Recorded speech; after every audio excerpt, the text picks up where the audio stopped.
नया चैप्टर आज स्टार्ट कर रहे हैं जिसका नाम है एम्प्लॉयमेंट। अब बात आती है कि एम्प्लॉयमेंट किसको कहते हैं। एम्प्लॉयमेंट का मतलब कि जिसको रोजगार मिला है। तो एम्प्लॉयमेंट और अनएम्प्लॉयमेंट जब दो वर्ड है तो जो एम्प्लॉयमेंट है कि जो काम कर रहा है और जो नहीं काम कर रहा, क्योंकि काम करने वाले को ही, जिसके पास काम है वही तो रोजगार उसको मिला है। तो पहले जब हम कहते हैं काम करने वाला कौन है तो इसमें नाम आता है, पहला वर्ड आता है वर्कर। वर्कर का मतलब जो काम करता है। और जनरली वर्कर के बारे में, वर्कर नाम सुनते ही क्या आदमी सोचता है वर्कर का मतलब कि लेबर ग्रेड। ऐसा नहीं है कि लेबर ग्रेड को ही केवल वर्कर कहते हैं। वर्कर का मतलब कि जो काम करने वाला, इंडिविजुअल रूप में जो भी काम करना, जो भी इकोनॉमिक एक्टिविटी कर रहा, जिससे उसकी अर्निंग हो रही, जिससे उसको पैसा मिल रहा, दैट इज ए वर्कर। और चाहे वो कोई भी हो, और चाहे वो सेल्फ एम्प्लॉय हो, और चाहे किसी के यहाँ जॉब करके वेज के रूप में इसको पैसा मिल रहा। तो इसको ही डिफाइन किया है मैंने, आपको एक समझाने का प्रयास कर रहा हूं कि worker is an individual who is involved in some economic activity.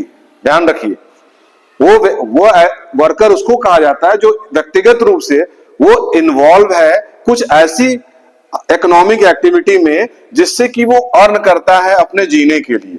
भाई हम कमाते किस लिए? अपने लाइफ के अच्छे करने के लिए।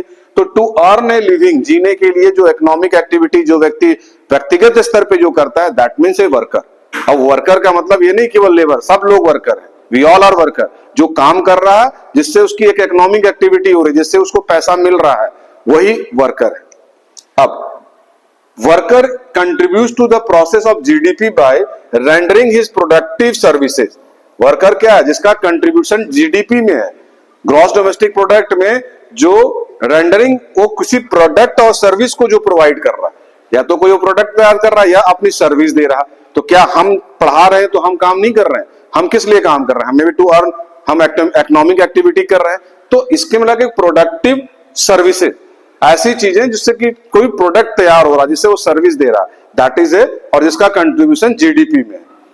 It include those people also who remain temporary absent from work due to illness, injury etcetera. अब आप बताइए, मान लीजिए काम करने वाला, मैंने कहा कि जो काम करता है वो वर्कर है, लेकिन मान लीजिए जो काम कर रहा है और 3 दिन बीमार पड़ गया, वो काम नहीं कर रहा, तो क्या वो वर्कर है आपके हिसाब से? जो काम कर रहा, मैंने कहा कि जो काम करता है, जो अर्निंग, जो इकोनॉमिक एक्टिविटी करता है, वो वर्कर है। लेकिन जो काम पे जाता है लेकिन 3 दिन बीमार पड़ गया और वो काम पे नहीं गया, तो क्या वो वर्कर के कैटेगरी में आएगा? आएगा, क्योंकि वो केवल 3 दिन कुछ जेन्युइन रीजन के वजह से वो एब्सेंट हो गया, लेकिन वो काम तो करता था और जब ठीक हो जाएगा तो फिर काम करेगा। तो ऐसा नहीं कि जितने दिन काम करेगा वही तभी वर्कर है। काम करने वाला आदमी अगर बीमार पड़ गया, 3 दिन 4 दिन 1 वीक मेडिकल चला गया, तो वो भी वर्कर की श्रेणी में आएगा। तो इसलिए कह रहा है कि it include those people also who are remain temporary absent, किसी कारणवश से टेम्पररी वो एब्सेंट है, फ्रॉम ड्यू टू इलनेस और इंजरी, चोट लग गई या बीमार है, तो भी वो वर्कर है। दूसरा आता है, एक नाम आता है कि लेबर फोर्स। क्या है? अब किसको हम लेबर फोर्स कहेंगे? अभी तो आपने वर्कर के बारे में समझा, अब लेबर फोर्स किसको कहेंगे? लेबर का मतलब क्या आप लेबर समझ रहे हैं? यहां पे लेबर फोर्स का मतलब है कि all person who are working and who are seeking work, जो लोग काम करते हैं और जो काम, ये देखिए इसको थोड़ा सा, labour force person plus person working availed for work. Labour force वो है जिनके पास काम है और काम करना चाहते भी, काम कर रहे हैं, और सीकिंग, काम करना चाहते भी, मतलब सीकिंग कहा ना यहाँ पे, हम लेबर फोर्स वो कहेंगे जो काम करते हैं और जो काम करना चाहते हैं, यानी person plus person working availed for work, काम कर रहे हैं और काम करना चाहते भी हैं, that is a labour force. Exclude, किसको छोड़कर? अनफिट पीपल, ओल्ड और हैंडीकैप, इनको हम लेबर नहीं, जो अनफिट पीपल हैं, जो रिटायर्ड हैं, जो पेंशन, जो बीमार हैं, या जो हैंडीकैप हैं, इनको हम एक्सक्लूड कर देंगे। किसमें से? टोटल पॉपुलेशन में, यानी people who are not willing to work, जो लोग काम करने लायक नहीं है, जिनको काम करने की क्षमता नहीं है, वो इसमें से एक्सक्लूड हो जाएगा। लेबर फोर्स पार्टिसिपेशन रेट किसको कहते हैं? The ratio of labour force to total population is called LFR, मतलब labour force of percentage ratio, जिसको फुल फॉर्म दिया गया पार्टिसिपेशन रेट, सॉरी एल, इसको शॉर्टकट में लिखते हैं LFPR, labour force participation rate. इसका डिफाइन करेंगे तो लेबर फोर्स, क्योंकि जितने लोग हैं उसमें और जितनी पॉपुलेशन है इनटू 100 उसका रेशियो निकालते हैं। तो labour force to total population is called LFPR। अब इसको कैसे निकालते हैं, इसका फॉर्मूला एक है कि लेबर फोर्स, जितना लोग काम, लेबर फोर्स का मतलब जितने लोगों के पास काम है और जो काम करना चाहते हैं, टोटल आबादी से यानी टोटल पॉपुलेशन से डिवाइड करके 100 से मल्टीप्लाई कर देंगे तो टोटल हमारा LFPR निकल आएगा। फिर से मैं बता रहा हूं कि LFPR का जो फॉर्मूला है labour force, that means those peoples are willing to work and those peoples are involve in work, जो करना चाहते हैं और जो कर रहे हैं, और पूरी पॉपुलेशन के साथ टोटल पॉपुलेशन से डिवाइड करके 100 से निकालेंगे तो LFPR निकल आएगा। जैसे मान लीजिए ये, उसके बाद ये LFPR वाज अबाउट 55% जो है रूरल्स में मेल है, इसी से निकाला जाता है टोटल पॉपुलेशन से। LFPR जो है अबाउट 56% जो है अर्बन मेल्स है, रूरल में मेल 55% है। और एक डाटा है, ये डेटा आगे फ्लक्चुएट हो सकता है कि हम जनरली डेटा पे बात कर रहे हैं, डेटा आगे बढ़ता जाता है घटता जाता है, ये सब चीज कोई फिक्स नहीं है। अबाउट 56% जो अर्बन मेल है, अगर हम LFPR निकालते हैं तो 25% रूरल में फीमेल है और 16% जो है अर्बन में फीमेल है। तो ये एक डेटा है जो जिसको हम labour force upon divided upon total population into 100 निकालेंगे, जिसमें मेल और फीमेल को रूरल और अर्बन एरिया के रूप में इसको हम डिवाइड किए हैं। रूरल एरिया में जो निकाला गया ओवरऑल तो LFPR जो है 41% है और अर्बन में जो LFPR जो है 37% है। तो आप देखिए कि रूरल एरिया में अभी भी 41% आपके ज्यादा तक लेबर आपके रूरल एरियाज में। अब आता है लेबर फोर्स, आपने पढ़ लिया। दूसरा वर्ड आता है वर्क फोर्स। क्या है, व्हाट इज वर्क फोर्स? तो the number of person who are actually employed at a particular point of time are known as work. जो एक्चुअल उसमें काम कर रहे हैं उसको हम वर्क फोर्स कहेंगे। लेबर फोर्स में तो है कि जो कर रहे हैं और जो करना चाहते हैं, दोनों को इंक्लूड कर लिया। केवल आपने एक्सक्लूड किसको किया उसमें, जो ओल्ड पेन जो है, जो विकलांग हैं, उनको आप एक्सक्लूड कर रहे हैं। लेकिन यहाँ पे वर्क फोर्स का मतलब जो एक्चुअली जो लोग काम कर रहे हैं, एक्चुअली एम्प्लॉयड। देखिए वर्ड है, this is key word, at a particular point of time are known as work force. अब इसमें से हम निकालने का फॉर्मूला क्या है कि अनएम्प्लॉयमेंट पीपल को अगर हम निकालना है तो लेबर और वर्क फोर्स में से मतलब लेबर फोर्स में से वर्क फोर्स माइनस कर देंगे, यानी कि लेबर फोर्स तो दोनों है और उसमें से माइनस क्या कर देंगे, जो लोग काम कर रहे हैं उनको ही केवल इंक्लूड करेंगे, जो काम नहीं करना चाहते नहीं है। यहाँ तो दोनों है। अगर मान लीजिए लेबर फोर्स में दोनों इंक्लूड है, जो कर रहे हैं और जो करना चाहते हैं 5 है और एक्चुअल क्या है 3 है, तो क्या आंसर आएगा, यानी 5 - 3 = 2। अब ये देखिए मैंने किया है, ये पीपल्स है, ये मैंने ऐसे बनाया है। इसमें देखिए ये जो है नॉट विलिंग टू वर्क, काम करने लायक नहीं है, लेकिन इसमें 1 2 3 एक्चुअली ये वर्किंग है और ये जो है ये विलिंग नहीं है। इस तरह के फिगर को मैंने बना के टोटल पॉपुलेशन से निकाला। तो देखिए क्या लेबर फोर्स 5 है, वर्क फोर्स 3 है। मतलब लेबर फोर्स में दोनों है, यानी कि जो काम कर रहे हैं और जिनके पास काम है और जिनके पास काम नहीं लेकिन करना चाहते हैं, तो 5 है। लेकिन एक्चुअली जो पोजीशन है वो 3 का ही है। तो टोटल अनएम्प्लॉयड पीपल कितने हो गए, 2 लोग जो है वो अनएम्प्लॉयमेंट है। ये इसका फॉर्मूला है निकालने का कि 5 में से 3 माइनस कर दिए तो टोटल अनएम्प्लॉयड पीपल आपके निकल आए। वर्कर पॉपुलेशन रेशियो कैसे निकालेंगे, इसमें है it is calculated by dividing total number of workers by total population और मल्टीप्लाइंग इट बाय 100। देखिए WPR मतलब कि वर्कर पॉपुलेशन रेशियो। देखिए टोटल नंबर ऑफ वर्कर, जितने वर्कर हैं, और हमेशा ध्यान रखना कि ऊपर का न्यूमरेटर बदलेगा, नीचे सबको डिवाइड पॉपुलेशन से ही करना है और इनटू 100। तो यहाँ total number of worker divided upon total population into 100, ये फॉर्मूला आप अगर जनरेट कर लिखेंगे तो इससे आपका WPR निकल आएगा, वर्क पॉपुलेशन रेशियो। कभी कभी MCQ क्वेश्चंस में आता है 1 नंबर के कि WPR क्या हेल्प करता है, to analyse the employment situation in the country. WPR से ही हम अपने देश में कितने लोगों को रोजगार मिला है, इस फॉर्मूला से हम इसको निकाल पाते हैं। तो इट इज द फॉर्मूला। कभी कभी क्वेश्चन पूछता है कि अगर हमको अगर एम्प्लॉयमेंट को अगर निकालना है रेशियो, सिचुएशन निकालना है, क्या सिचुएशन है हमारे एम्प्लॉयमेंट का, तो कौन सा फॉर्मूला से निकाला जाता है, तो उसको हम कहते हैं WPR, यानी कि वर्कर पॉपुलेशन रेशियो। वर्कर पर अब ये कुछ डेटा दिया हुआ है कि वर्कर पॉपुलेशन 2011-12 का रेशियो जो अर्बन और रूरल करके निकाला गया है, तो जिसमें मेल और फीमेल का क्या डेटा था, इस पे थोड़ा सा मैं आपको ब्रीफ करूंगा। मेल जो थे रूरल एरिया में 54.3% थे, अर्बन में 54.6 थे, टोटल यानी कि 54.4 ये रेशियो था। फीमेल की बात करेंगे तो 24.8 आपका रूरल में थे और 14.7 जो थे अर्बन में थे, यानी टोटल 21.9। तो टोटल अगर हम मेल फीमेल को जोड़ देंगे तो रूरल एरिया में 39.9 जो है आपके मेल और फीमेल मिला के है ये टोटल, और इधर जो है आपके 35.5 है, माइनस करेंगे और इसमें जो है ये जो है आपका 38.6 है। तो आप देखिए कि इसमें अर्बन एरिया रूरल एरिया को अगर कंपेयर करें तो हमारा वर्कफोर्स जो सबसे ज्यादा अगर मेल के कहेंगे तो अर्बन एरिया में ज्यादा है, लेकिन अगर हम फीमेल का देखें डेटा तो रूरल एरिया में हमारे फीमेल का रेशियो ज्यादा है। आपने ऐसे भी देखा होगा गांव में भी महिलाएं खाना घर का भी काम करती हैं और खेतों में भी काम करती हैं, तो यहाँ रेशियो ज्यादा है और यहाँ रेशियो कम है शहरों में।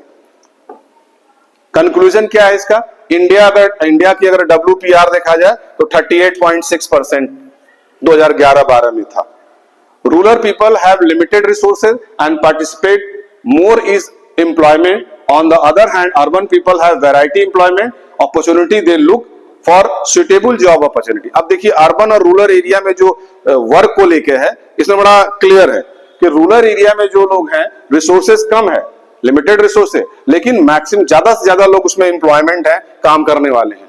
लेकिन शहर में अगर अर्बन एरिया को देखा तो वेराइटीज है और वो अपने सिचुएशन के अकॉर्डिंग अपने रिक्वायरमेंट के अकॉर्डिंग अपनी काम करते हैं। यहाँ लिखा है कि the other hand urban people have variety employment opportunity, तरह तरह के उसके पास अपॉर्चुनिटी है और वो क्या देखते हैं कौन सा जॉब उनके लिए सुटेबल है, उस जॉब को देखकर अपना काम करते हैं। तो ये दोनों में अंतर है अर्बन एरिया और रूरल एरिया के जॉब में। As compare to female more males are worker. आप देखिएगा कंपेयर किया जाए फीमेल और तो मेल आपके 54.4 है और आप फीमेल जो है 21.9 है। यहाँ पे महिलाओं की रेशियो कम है।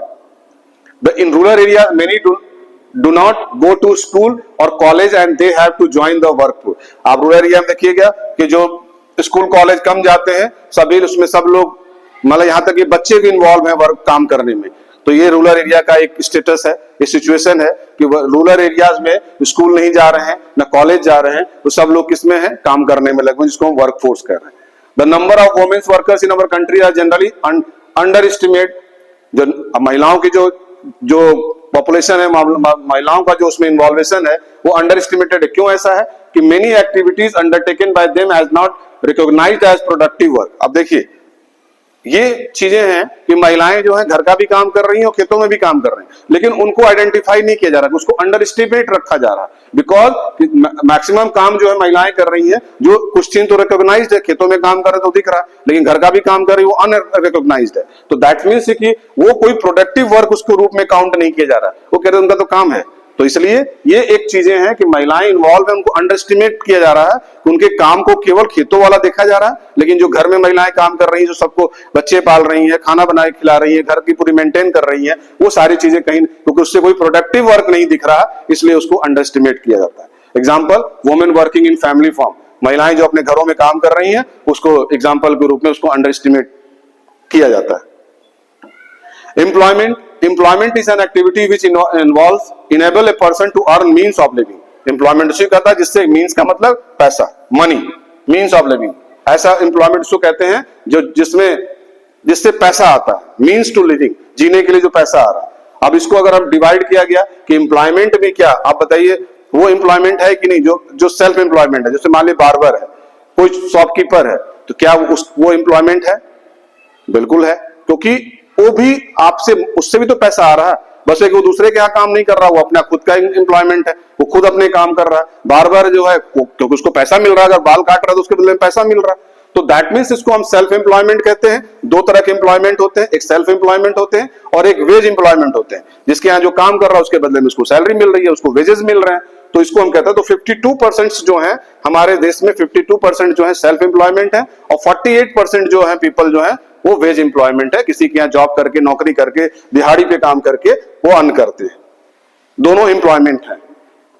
An arrangement in which worker uses his own resources to make a living. Self employment जो कहते हैं जो अपने रिसोर्सेज को यूज करते हैं, वो किसी के नौकरी नहीं कर रहा है, वो अपने एज ए वर्कर खुद है, उनका दुकान है, वो एज ए वर्कर के रूप में खुद काम कर रहे हैं, किसी वर्कर को नहीं रखे हैं, तो अपने वर्कर ये काम कर रहे हैं, तो वो सेल्फ एम्प्लॉयमेंट है। शॉपकीपर है, बिजनेसमैन है, ये सब क्या है? सेल्फ एम्प्लॉयमेंट है। और अगर हम यहीं पे वेजेस की बात करें, वेज एम्प्लॉयमेंट का, तो ये क्या? Worker sells this labour and earn wages in return. Employees वो अपने यहाँ काम पे रखे हैं, उसके बदले में उसको पैसा देते हैं, तो वो ये वेजेस एम्प्लॉयमेंट हो गया।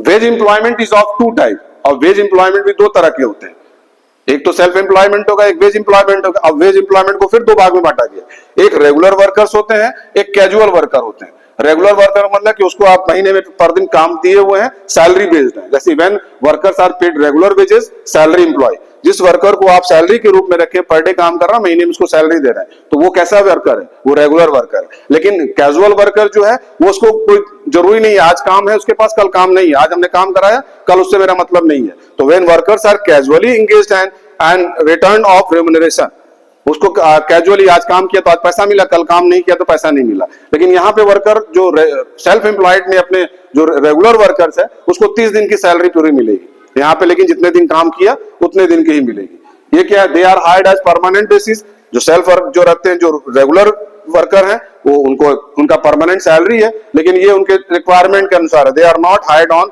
परमानेंट बेसिस, ये परमानेंट नहीं है जो कैजुअल वर्कर्स होते हैं। They get social security benefit, इसको ये जो सेल्फ एम्प्लॉयड जो रेगुलर वर्कर्स हैं, उनको सारी बेनिफिट मिलती है, सिक्योर भी हैं, सिक्योरिटी उनकी पूरी है। बट यहाँ पे रेगुलर इनकम नहीं है, और ना ही सोशल सिक्योरिटी कोई बेनिफिट इनको मिलता है कैजुअल वर्कर को।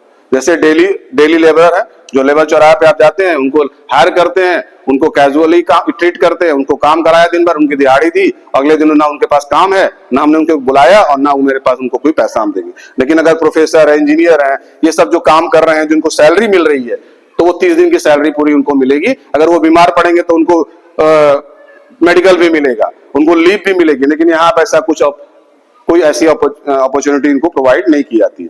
सेल्फ एम्प्लॉयमेंट में भी रेगुलर वर्कर और कैजुअल वर्कर का हम रेशियो देखें, डेटा देखें, तो सेल्फ एम्प्लॉयमेंट 52% है, 18% रेगुलर वर्कर्स हैं, और 30% यानी कैजुअल वर्कर्स हैं। यानी कि कैजुअल वर्कर का रेशियो ज्यादा है। रेगुलर वर्कर 18% ही, टोटल सेल्फ एम्प्लॉयड 52% है, खुद काम कर रहे हैं। लेकिन रेगुलर वर्कर जो किसके यहाँ काम कर रहे हैं, वो 18% है, और कैजुअल वर्कर जो है वो आपके 30% है। डिस्ट्रीब्यूशन ऑफ एम्प्लॉयमेंट की अगर बात करेंगे, वर्ड आता है, तो आप एम्प्लॉयमेंट में 3 तरह से डिस्ट्रीब्यूट किया जाता है। पहला तो है कि on the basis of gender, दूसरा होता है on the basis of region, और तीसरा होता है on the basis of sector. 3 ही रीजन है जिसके आधार पे हम एम्प्लॉयमेंट को डिस्ट्रीब्यूट करते हैं। तो अगर हम बात करें on the basis of gender, तो सेल्फ एम्प्लॉयमेंट जो मेल और फीमेल के रूप में, जेंडर का मतलब है मेल फीमेल, तो 51% जो है सेल्फ एम्प्लॉयड मेल है, और 56% जो है फीमेल है। ठीक। रेगुलर वर्कर जो है 20% मेल है, 13% आपके फीमेल है, और कैजुअल वर्कर 29% है मेल और 31% है फीमेल। ये रेशियो हो गया आपके जेंडर के आधार पे। क्या चीज? ये हमारे एम्प्लॉयमेंट का डिस्ट्रीब्यूशन रेशियो है। अगर हम रीजन के आधार पे करें, on the basis of region, तो रूरल एरियाज में और अर्बन एरियाज में सेल्फ एम्प्लॉयमेंट रूरल में कितने हैं? 56%, और 43% आपके अर्बन में है। यानी कि आपका रेशियो सबसे ज्यादा सेल्फ एम्प्लॉयमेंट कहां पे है? रूरल में, अर्बन में कम है। रेगुलर वर्कर जो है 90% रूरल में है, मैक्सिमम लोग 42% जो है आपके अर्बन एरियाज में। ये आपके रीजन के आधार पे जो बता रहे हैं, रूरल और अर्बन में सेल्फ एम्प्लॉयमेंट यहाँ पे कम है, रूरल में सेल्फ एम्प्लॉयमेंट रूरल में यहाँ पे कम है, अर्बन में ज्यादा है। लेकिन सेल्फ एम्प्लॉयमेंट रूरल में यहाँ पे ज्यादा है, अर्बन में कम है सेल्फ एम्प्लॉयमेंट। और रेगुलर वेजेस जो है, रेगुलर वर्कर जो है वो रूरल में कम है, अर्बन में ज्यादा है। सेल्फ एम्प्लॉयमेंट रूरल में ज्यादा है, अर्बन में कम है। और कैजुअल वर्कर जो है रूरल में ज्यादा है, शहरों में कम है। ये रेशियो आपके रीजन के आधार पे हो गया। और अगर सेक्टर की बात करें, तो प्राइमरी, सेकेंडरी और टेरिटरी की बात करेंगे, तो इसमें देखिए 48.9% आपके प्राइमरी सेक्टर में है, 24 यानी कि सेकेंडरी में कम है, और 26.8 जो है आपके टेरिटरी में। तो सबसे ज्यादा प्राइमरी में आपके जो है ये सेल्फ एम्प्लॉयमेंट है। रेगुलर एम्प्लॉयमेंट आपके सेकेंडरी में कम है, और टेरिटरी में थोड़ा उनसे ज्यादा है। तो ये टोटल 100%। तो ये एक डेटा है आपके एम्प्लॉयमेंट को डिस्ट्रीब्यूट 3 जगह से किया गया। एक तो आपके क्या कर दिया गया आपके जेंडर के आधार पे, दूसरा अगर हम रीजन के आधार पे कर दें, और तीसरा हम अगर सेक्टर के आधार पे करेंगे, तो ये डेटा आपको चीजें आपको समझ में आनी चाहिए। एम्प्लॉयमेंट की ग्रोथ कैसे होगी? तो ड्यूरिंग 1950 से 2010 तक GDP of India grow positively. 1950 से 2010 का जो जीडीपी देखा गया वो कहीं ना कहीं पे सकारात्मक रहा, पॉजिटिवली रहा। यहाँ पे क्या रहा, there were some fluctuation of growth of GDP, कुछ चीजें फ्लक्चुएट हुई जीडीपी में, बट एम्प्लॉयमेंट ग्रो, जीडीपी में फ्लक्चुएशन हुआ लेकिन यहाँ पे रोजगार का जो एक स्ट्रेंथ है, रोजगार का जो एक जो मतलब कहते हैं कि जो रेशियो है वो बढ़ा है, नॉट मोर देन 2%, बढ़ा है लेकिन 2% से ज्यादा नहीं बढ़ा, बहुत ज्यादा नहीं बढ़ा, बढ़ा तो है, फ्लक्चुएट किया लेकिन 2% हमारी जीडीपी में ये एम्प्लॉयमेंट रेट बढ़ा। द लेट 1990 की बात करेंगे तो कुछ चीजें घटी, एम्प्लॉयमेंट ग्रोथ स्टार्ट डिक्लाइनिंग, यहां से 90 के बाद क्या हुआ, घटना शुरू कर दिया। ड्यूरिंग, क्यों ऐसा हुआ this year, the gap between the growth of GDP and employment was widening, इसके वजह से ये चीजें हुई। This whole situation is term as, और ऐसा क्यों हुआ, इसको इस सिचुएशन को क्या कहा जाता है, जॉबलेस ग्रोथ। एक टर्म वर्ड आएगा या कभी कभी पूछता है कि जो आपकी 1990 में जो डिक्लाइन हुआ जो ग्रोथ का, वो वाइडनिंग हुआ क्यों, किस वजह से, क्या हुआ, ऐसा सिचुएशन क्या थी, तो वहां पे लोगों के पास जॉबलेस ग्रोथ यानी काम नहीं, जॉब जिस चली गई। तो देखिए इसको मैंने एक डेटा से भी किया है, ये देखिए 1950 का सिचुएशन है ग्रीन से जो मैंने किया है, और 1990 का जो सिचुएशन है ये। तो ये देखिए डेटा आपको इसमें दिया हुआ है, इसको मैंने एक्सप्लेन कर दिया है कि 1950 और 1990 और 2010 में क्या हमारी जीडीपी ग्रोथ थी, बढ़ी लेकिन बहुत ज्यादा नहीं हुआ।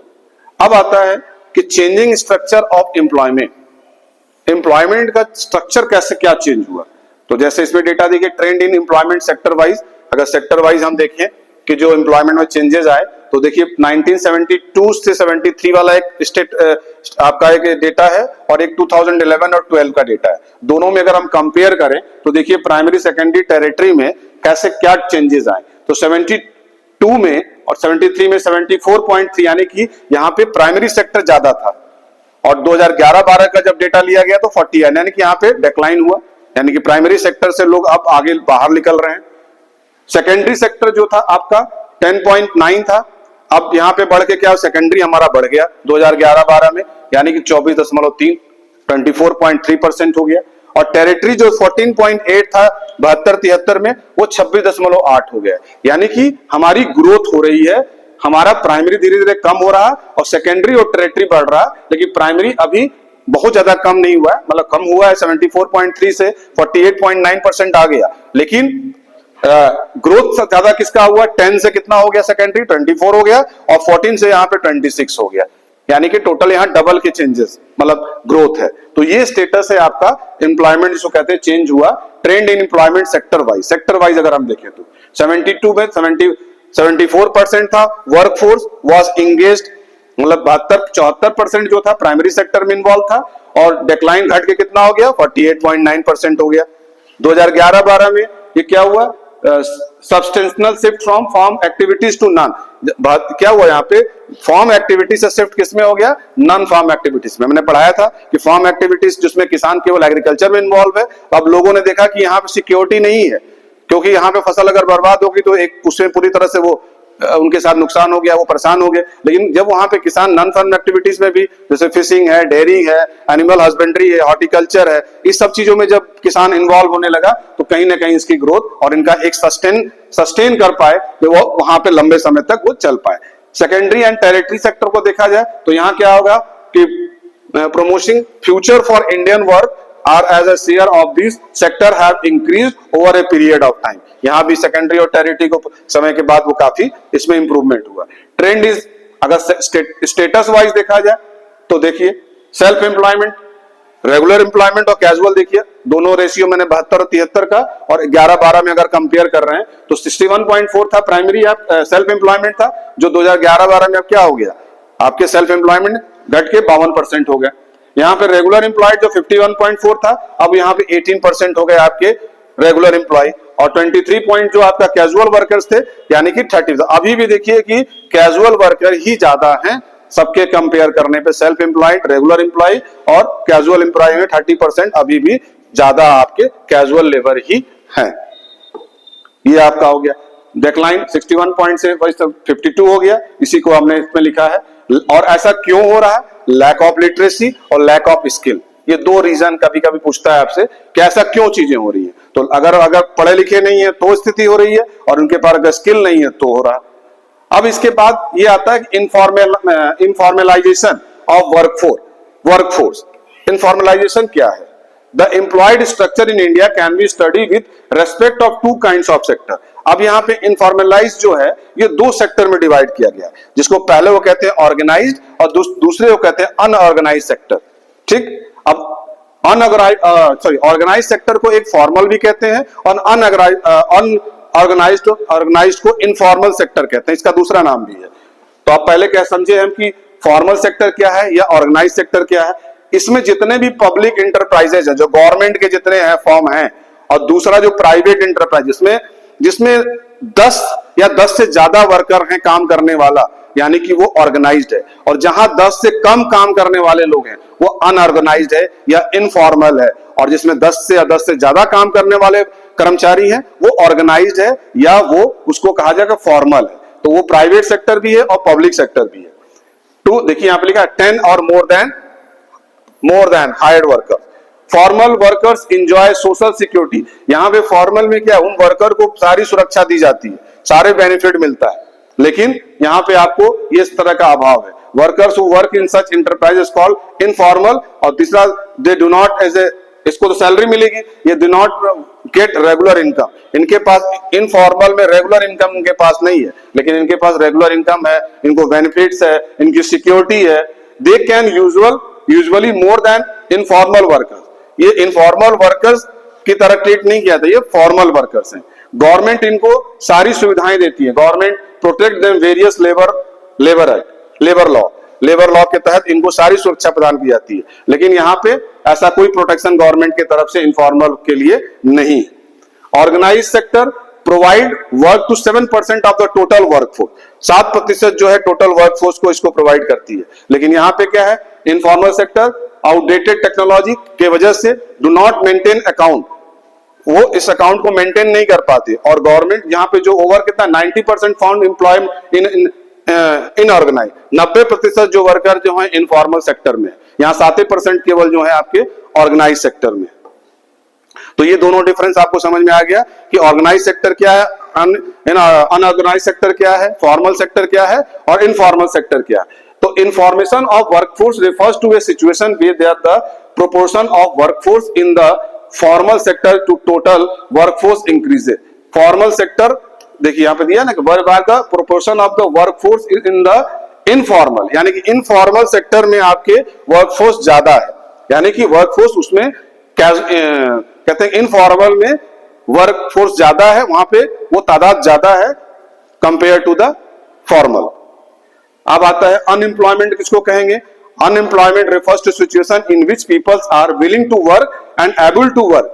उसको अनएम्प्लॉयमेंट करेंगे, काम करना चाहते हैं, वो willing to work करना चाहते हैं और काम भी है, exacting wage rate but do not get work. काम करना चाहते हैं लेकिन काम उनके पास नहीं है, that means कि अनएम्प्लॉयमेंट। अब इसमें है एमसीक्यू में क्वेश्चन आता है कि ये डेटा आप लेंगे कहां से? तो ये डेटा हमको मिलता है एक तो सेंसस के द्वारा, सेंसस ऑफ इंडिया। दूसरा जिसको कहते हैं, कभी कभी ये क्वेश्चन अक्सर आता है कि जो हम डेटा अनएम्प्लॉयमेंट और एम्प्लॉयमेंट का कलेक्ट करते हैं ये हमको प्रोवाइड कौन करता है? हमें कैसे पता? सबके घर तो हम तो जाएंगे नहीं, तो ये प्रोवाइड करता है हमको सेंसस ऑफ इंडिया।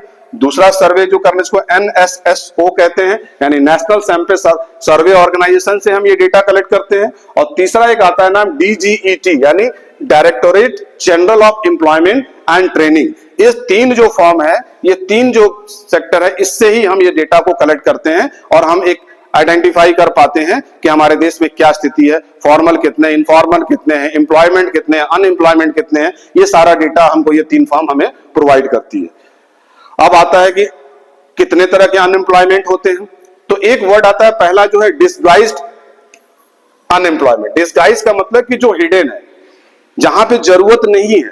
मान लीजिए किसी खेत में, गांव में लोग काम करने निकले, लेकिन वहां पे 2 ही व्यक्ति की जरूरत है, लेकिन वहां पे 10 लोग उसमें इन्वॉल्व हैं, तो इसको हम डिस्गाइज्ड अनएम्प्लॉयमेंट कहते हैं। जो हिडन है, वो दिखता नहीं है, तो इसको हम डिस्गाइज, धोखा देना इसको कहते हैं। दिख तो रहा है कि वहां पे कई लोग काम कर रहे हैं, लेकिन काम करने वाले वहां जरूरत जो रिक्वायरमेंट 2 ही की है, यानी कि refers to a state in which more people are engaged in work than are really needed. जितनी जरूरत है वहां पे ज्यादा लोग इन्वॉल्व हैं, लेकिन वहां पे उनकी जरूरत नहीं है, उसको हम डिसगाइड अनएम्प्लॉयमेंट कहते हैं। दूसरा होता है सीजन अनएम्प्लॉयमेंट, सीजनली, जैसे आप देखेंगे फार्मिंग में खास करके ये पूरे साल महीने में उनको काम नहीं, इसलिए उनके लिए नॉन फार्म एक्टिविटीज उनके लिए ज्यादा कारगर रहा, क्योंकि सीजन रहा, जब फसल का सीजन है तो उनके पास काम है, लेकिन जब फसल तैयार हो गई, कट पिट गया, सब चीजें हो गई, तब उनके पास काम नहीं है। That occurs eight a certain season of the year associated mainly with agriculture. Generally आपके एग्रीकल्चर में आपको देखने को मिलेगा कि सीजन के अकॉर्डिंग उनके पास काम है, उसके बाद उनके पास काम नहीं है। अब तीसरा वर्ड इसमें आता है ओपन अनएम्प्लॉयमेंट। क्या होता है? Open unemployment refers to situation in which people are willing to work and able to work at existing wage rate but do not get work.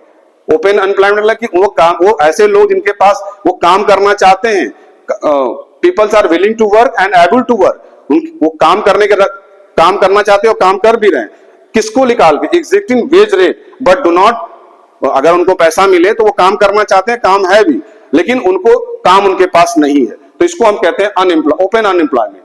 देखिए फिर से पढ़िए, unemployment refers to situation which people are willing to work, वे लोग जो काम करने की विलिंग है, उनके पास क्षमता है, एंड एबल टू वर्क, वो कर भी सकते हैं, कर भी सकते हैं, एग्जिस्टिंग वेज रेट, बट जब पैसा मिलेगा तब काम करेंगे ना, अगर वेज रेट उनको नहीं मिलेगा, एग्जिस्टिंग अगर पैसा हटा दिया जाए तो क्या वो अनएम्प्लॉयमेंट क्यों काम करेंगे? वो काम करना चाहते हैं, काम करने की क्षमता भी है, लेकिन उनको पैसा नहीं मिलेगा, वेज हटा दिया जाए तो उसके पास वो काम करेंगे, but do not get work. जब पैसा नहीं मिलेगा तो काम नहीं करेंगे, क्योंकि हम तो वर्कर तो उसी को कहते हैं ना कि जिससे कि हमें इकोनॉमिक एक्टिविटी हो रही है, वो करना भी चाहते हैं, उनके अंदर क्षमता भी है, लेकिन कह रहे हैं पैसा नहीं देंगे तो काम क्यों करेंगे? तो ऐसे को हम क्या कहते हैं? Unemployment, open unemployment. अब पूछेगा कि अनएम्प्लॉयमेंट का रीजन क्या है? ऐसे तो किसी को अनएम्प्लॉयमेंट नहीं है, तो पहला रीजन है slow rate of economic growth. जो हमारी इकोनॉमिक ग्रोथ है बहुत धीरे गति से चल रही है। Actually growth rate in India always lies below the targeted growth rate. हमेशा भारत की जो ग्रोथ रेट है जो टारगेट से धीमी गति से चल रही है, तो ये अनएम्प्लॉयमेंट का एक रीजन है। Therefore employment opportunity created under the 5-year plan could not keep pace with the increasing population. वो 5 ईयर की प्लान अगर बना रहे हैं, बना तो है, लेकिन वो 5 साल की जिस हिसाब से हमारी पॉपुलेशन बढ़ रही है वो सारी फुलफिल रिक्वायरमेंट वो पूरी कर नहीं पा रही है, तो एक रीजन है। पॉपुलेशन एक्सप्लोशन, जनसंख्या तो एक सबसे बड़ा हमारे लिए अभिशाप है। जनसंख्या बढ़ेगी तो लोगों को रोजगार कहां से मिलेगा? It has not been possible to generate so many employment opportunity to absorb the large growing labour force. भाई जब जनसंख्या बढ़ेगी तो लोगों की संख्या बढ़ेगी तो काम सबको कहां से अपॉर्चुनिटी मिल पाएगी? तो एक एक्सप्लॉयशन, अगर पॉपुलेशन एक्सप्लॉयशन भी रीजन है हमारी अनएम्प्लॉयमेंट का। Under development agriculture, heavy pressure of population और agriculture land in responsible for massive rural unemployment, under employment in the country. जब लोग ज्यादा बढ़ेंगे तो यहाँ पे एग्रीकल्चर में भी कितने लोगों के वहां जरूरतों को पूरा किया सकता है, तो एक ये भी एक रीजन है। डिफेक्टिव एजुकेशन सिस्टम, हमारी जो technology, lack of technology, vocational education जो रोज स्किल्ड बेस्ड है, ये सब का अभाव है। स्लो ग्रोथ ऑफ इंडस्ट्रीज का जो ग्रोथ है वो भी बहुत धीमी गति से है due to shortage of capital, पैसे हैं नहीं। लैक ऑफ मॉडर्न टेक्नोलॉजी हमारी मॉडर्न नहीं है। Industry could not generate sufficient employment opportunity, जब ये सब चीज का अभाव है, कैपिटल है नहीं, टेक्नोलॉजी है नहीं, तो वो इंडस्ट्रीज ज्यादा से ज्यादा लोगों को रोजगार कहां से दे पाएगी, कहां से उनको अपॉर्चुनिटी प्रोवाइड कर पाएगी? तो एक रीजन ये है। और डिक्लाइन इन स्मॉल इंडस्ट्री, जो छोटे छोटे जो इंडस्ट्रीज थे उसमें धीरे धीरे गिरावट आ रही है, ये भी एक रीजन है। जिससे कि छोटे छोटे, अगर अब सरकार प्रयास कर रही है आज के डेट में कि लोगों को छोटे छोटे इंडस्ट्रीज लगाने के, घर घर रोजगार करने के लिए सरकार लोन भी दे रही है, बैंक की सुविधा दे रही है, ताकि लोगों को रोजगार स्वतः मिले और अपने गांव में ही रह के, अपने घर पे ही रख के वो अपने जीविकोपार्जन कर सके। तो ये सारी चीजें एक प्रॉब्लम है। Change in demand, many small scale industries has been shut down and as a result large number of people have become an unemployment. इसका नतीजा क्या हुआ कि जब ये छोटे छोटे इंडस्ट्री डिक्लाइन करने लगी तो सब छोटे छोटे इंडस्ट्रियां बंद हो गई, जिसके वजह से अनएम्प्लॉयमेंट लोग संख्या बढ़ गई। और फॉल्टी प्लानिंग, कभी कभी सरकार की तरफ से भी प्लानिंग में बनाने में गड़बड़ हो जाता है। Plans were unable to encourage the wise labour intensive techniques, जब उनके प्लान अगर है तो उसमें लेबर इंटेंसिव की टेक्निक ज्यादा यूज है तो वो भी एक फेल हो जाता है। The plans have failed to but emphasis on employment generally program, the plans have failed to provide sufficient infrastructure facility। इसलिए फेल हो जाता है कि sufficient जो फैसिलिटी इंफ्रास्ट्रक्चर होनी चाहिए वो नहीं हो पाता है, जिसके वजह से वो प्लान भी फेल हो जाता है। तो ये रीजंस हो गए आपके अनएम्प्लॉयमेंट का। अब कुछ रेमेडियल्स मेजर्स हैं, इस अनएम्प्लॉयमेंट को दूर कैसे किया जा सकता है। ये तो कमियां बता दी किस वजह से अनएम्प्लॉयमेंट है, ये रीजंस हैं, लेकिन इसको कैसे दूर किया जाता है, इसके मेजर्स क्या है। तो अगर हम एक्सेलरेट ग्रोथ रेट अगर जीडीपी को हम अपनी बढ़ाएं, अगर ग्रोथ रेट करें तो इसको कंट्रोल किया जा सकता है। पॉपुलेशन ग्रोथ रेट को कंट्रोल करें, कंट्रोल ऑन पॉपुलेशन ग्रोथ, तो इस पे नियंत्रण किया जा सकता है। डेवलपमेंट ऑफ हम एग्रीकल्चर सेक्टर को और नई टेक्नोलॉजी से हम इसको वो करें सारी चीजें, तो हमारी ये अनएम्प्लॉयमेंट समाप्त हो सकता है। हम छोटे छोटे इंडस्ट्रीज को इंकरेज करें, छोटे छोटे रोजगार, छोटे छोटे इंडस्ट्रीज गांव में लगाने के लिए हम उनको इंकरेज करें, तो अनएम्प्लॉयमेंट समाप्त हो सकता है। इंप्रूवमेंट इन इंफ्रास्ट्रक्चर, हम गांव तक, शहरों तक बिजली, सड़क, सारी सुविधाएं, बैंक, सारी सुविधाएं अगर हम वहां पे प्रोवाइड कर सकें तो हमारे अनएम्प्लॉयमेंट खत्म हो सकता है। स्पेशली एम्प्लॉयमेंट प्रोग्राम, हम एम्प्लॉयमेंट के लिए तरह तरह के हम प्रोग्राम स्कीम चलाएं, जिसके वजह से लोगों को रोजगार की तरफ अपनी खुद की एक छोटी इंडस्ट्रीज को एस्टैब्लिश करने के लिए वो मोटिवेट हो पाए, तो ऐसी स्कीम चलाएं तो इसको अनएम्प्लॉयमेंट खत्म किया सकता है। रिफॉर्म ऑफ एजुकेशनल सिस्टम, और हम अपने एजुकेशनल सिस्टम को फिर से रिफॉर्म करें तो ये अनएम्प्लॉयमेंट समाप्त किया। तो ये 5 रीजन आप लिखेंगे उसमें, अगर इसके लिए मेजर के बारे में पूछता है तो पहला है accelerate growth rate of GDP, दूसरा कंट्रोल पॉपुलेशन ग्रोथ, तीसरा डेवलपमेंट ऑफ एग्रीकल्चरल सेक्टर, तीसरा इंकरेज स्मॉल स्केल इंडस्ट्री, चौथा इंप्रूवमेंट इन इंफ्रास्ट्रक्चर, और पांचवा जो है स्पेशल एम्प्लॉयमेंट प्रोग्राम, और छठा जो है रिफॉर्म ऑफ एजुकेशनल सिस्टम। तो these all are the major of the to decline या टू रिमूव द अनएम्प्लॉयमेंट। और लास्ट आता है कि डायरेक्ट और इनडायरेक्ट एम्प्लॉयमेंट गवर्नमेंट कुछ करती है, जो डायरेक्ट रूप से एम्प्लॉयमेंट जनरेट करती है और कुछ इनडायरेक्ट रूप में करती है। तो पहले अगर हम डायरेक्ट की बात करें तो सरकार इनको डायरेक्टली क्या कहती है, पोस्ट निकालती है, लोगों को रोजगार देती है, उनका अपॉइंटमेंट करती है। तो directly employment employ people in various department administration purposes, it also raises industries, hotels and companies thus provided by the employee directly to worker। ये सरकार सारी चीजें अपनी पोस्ट निकालती है, लोगों का अपॉइंटमेंट करती है, ये सरकार की तरफ से डायरेक्टली एम्प्लॉयमेंट एक प्रोवाइड करने का तरीका होता है, जिसको हम डायरेक्टली वो कहते हैं डायरेक्ट एम्प्लॉयमेंट कहते हैं इसमें। और दूसरा जो इनडायरेक्ट रूप में सरकार कहती है, सरकार क्या करती है कि जो कुछ चीजें ऐसी जो हैं, जो outputs of goods and services वो प्राइवेट सेक्टर को दे देती है कि आपको ये हम सब सारा चीजें दे रहे हैं, अब आप इस चीज को प्रोडक्ट को तैयार करिए।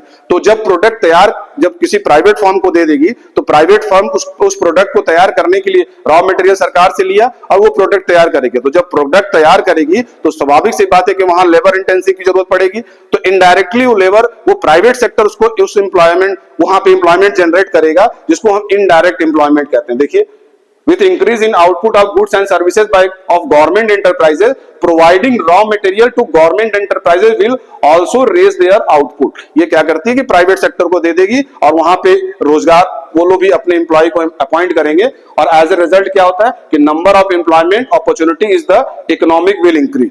वहां पे लोगों को जब वो प्रोडक्ट अपने से तैयार करेगा नहीं, तो लोगों को लेबर इंटेंसिव हो चाहे जो भी हो, तो उसको अपॉइंट करेगा, उस अपॉइंटमेंट करने से क्या होगा, उसकी इकोनॉमिक जो है इंक्रीज करेगी। तो ऐसे एक तो हो गया डायरेक्टली सरकार जिसको रोजगार दे रही है, और इनडायरेक्ट रूप में प्राइवेट फर्म के थ्रू वहां पे भी एक एम्प्लॉयमेंट को जनरेट कर रही है। तो ये सरकार की तरफ से एफर्ट है।